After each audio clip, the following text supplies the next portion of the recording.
Confidence. It's an important factor in your child's success in both high school, college, and in life. As a parent, our kids are watching us. If we don't have the confidence in ourselves, it's going to be difficult to encourage confidence in our children. My guest today is Talia Dashow. Talia has been using creativity to heal, learn, grow, and connect all of her life. It's how she's wired. When Talia was little, she believed she was worthless and that the only way she could be worthwhile was to change into whatever her parents wanted her to be. Over the years, she's used creativity to love herself just the way she is. It turns out that was what her parents wanted after all. With decades of experience in transforming her own life, Talia has expert tips and tricks to share with you to help you quiet your inner critic and find your inner guidance and confidence. Talia, welcome to the show. How did you decide to help others with this particular area of life? A lot of this was just for fun. And when I started, in the beginning of the pandemic, I said, I want to have a way for my friends to play online. So I started Creativity Club, and we just meet once a week and we play creativity games. And I just started it because I wanted a way to have some fun, because fun was in short supply in the pandemic. After a while, I realized that there was a lot of teaching in this that I could do. And I started realizing that everybody who was on my call with me, no matter how creative they were, had some point where they were saying, well, this is no good. And the rest of us were saying, what are you talking about? I'm like, wow, all of us are plagued with this voice that says we're no good. And maybe I can pull some of that out and start talking about that. So I started developing this course on how to stop listening to these inner gremlins and start listening to our inner guidance, because it's something that we're all struggling with. That's right. We sure are. Now, Talia, what do people get out of being creative? What are the benefits? There's so many benefits. Being creative on a regular basis helps people with divergent thinking. So it helps you expand the possibilities. It helps with being mentally flexible. It helps you deal with ambiguity better. It helps with problem solving. I really don't think that we're going to solve the major problems in the world with the same thinking that we've had to getting us here. We need to have this way of expanding what is possible, because you're always reaching out for something else. Like, what else? What are the other possibilities? What else could we bring into this creative situation? And practicing that just gives us so much more. And on a personal level, it helps us with aligning with that part of us that loves to play, that is in the moment, that is connected with life, and it can really help us be more alive and have more fun and more aligned and more in the moment by getting to be creative and playful. That's awesome. So, how does creativity relate to imposter syndrome and having that confidence that leads to success in life? It was interesting while I was pulling out this course that noticing how much the self-talk around the creativity was the same self-talk or in business, and saying they're going to figure out that I'm a fraud, or like there's the self-confidence piece is so pervasive through so many different parts of life. I didn't realize I didn't have to just talk about it in terms of creativity. I could talk about it in terms of imposter syndrome, and it's sort of more globally. But I still use creativity games as my microcosm to look at the issues. So when you play a game and you hear the voices in your head talking about, like, oh, I was supposed to write a sentence and my sentence has no verb and now I feel stupid. Well, okay, now you have something to look at. And you can notice that feeling of feeling stupid and realize that no catastrophe happened, that you could survive that feeling, that other people like what you wrote, even if you don't like it, that the voices that are the loudest are not the ones you should be listening to. So there's all this learning that you can do around the creativity game, and then you can apply it more globally to the other parts of your life. Wow, that's awesome. But why is it that most of us are not being creative? There's this myth in our society that people are either creative or they're not creative. and that you've either got it or you don't. And if you got it, you really, if you're creative, it only works if you get this bolt of lightning and then suddenly you've got an idea. The rest of the time you got nothing. And that's not my experience of how creativity works. In my experience, creativity works by connecting a lot of dots.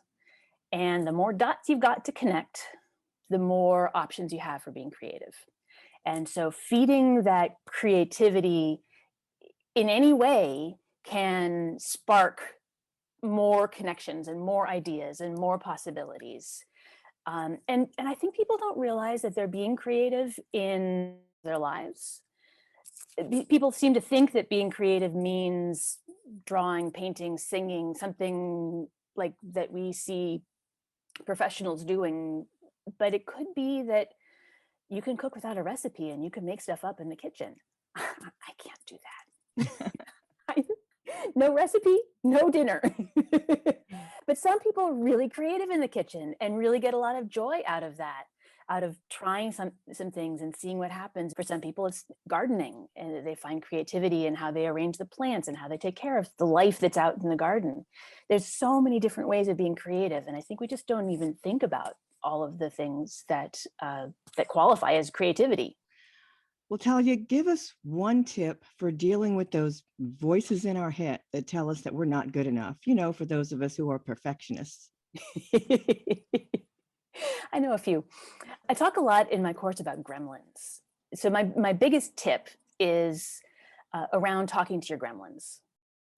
It's sort of a two-part tip. The first part is to name it, because I find it a lot easier to say, oh, that's Cruella de Vil talking, when I hear that voice. And it's sort of separate it from, it makes it not necessarily true. It's not my inner guidance speaking. It's the Cruella de Vil voice. That's what I've named mine. I've noticed that some people name it the name of a bully they had in elementary school. Sometimes it's their mom voice. There's so many different places that these voices come from, but naming it is a really good way to make it less personal. And then you can talk to it, because here's my biggest tip. Your gremlins, they want to keep you safe. And they're going to get louder and louder unless you acknowledge and appreciate them for keeping you safe.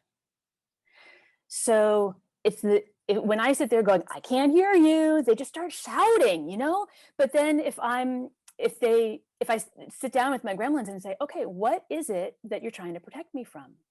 Then I can hear, oh, I'm worried about being embarrassed. I'm worried about failure. I'm worried about, and then I can say, well, being embarrassed, I've done that before. I'm not in a position where failure is going to be drastic. Right now, I'm in a pretty safe space. This isn't going to kill me. And like go through and say, okay, I think I've got this. Thank you for sharing all of your concerns. Thank you for letting me know all the dangers. But I think I got this. And then your gremlins can step back and be, okay, I'm in safe hands. I can quiet down now. That's beautiful. Well, can you give us one creativity exercise that we might be able to do? Yeah, a lot of the creativity games that I play are much more fun in a group, but I have a few that are really good that you can do just in your own head. You don't even need paper and pencil to do. There's a game that I call a license plate game, because in California, we have license plates that have 3 letters in a row. And you can do it anytime you see random letters. It doesn't have to be on license plates.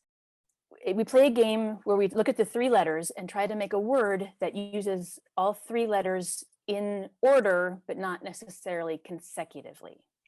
So you could have VSN as the letters and make the word vision or aversion or vivisection.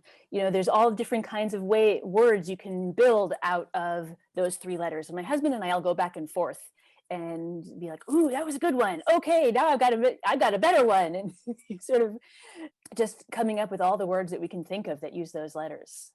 I do it when I'm driving alone all the time. I look at license plates and I just come up with words. I love that. I can remember early in life doing that, and it's really not that hard. Your brain kind of comes up with that. It fills in the gaps, so to speak. So it's kind of fun. It is. I actually find it's hard to stop. I can see that, definitely. Well, Talia, you have something very special coming up in just a few days. Tell us about it. I have a free webinar coming up. It's about only 45 minutes and it's full of creativity games, so it's actually fun.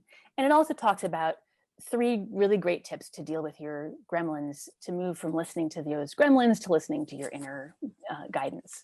I'm calling this WD-40 for the soul. You can look I that love up that. and find me there. It's a free webinar. Just sign on up and I'll give you the link. Now, you have several of these events coming up. Is that correct? That's correct. Awesome. So, how can we register and find out more? We will put the link in the show notes. I also have a Facebook group, Creativity as a Spiritual Practice, and I post things there as well. Fabulous. We'll have both of those links in the show notes below. Perfect. To our audience, if you happen to catch this episode after the event, be sure to reach out to Talia to find out about upcoming opportunities. Talia, thank you so much for sharing with us today. Thank you so much for having me on. If your family is on the high school to college journey and you'd like to know about how to do it debt-free, go to getaheadoftheclass.com/apply. And let's get on a call to see how I can help you help your family have financial freedom from college loan debt. Getaheadoftheclass.com/apply. This is Denise Thomas, your debt-free college coach.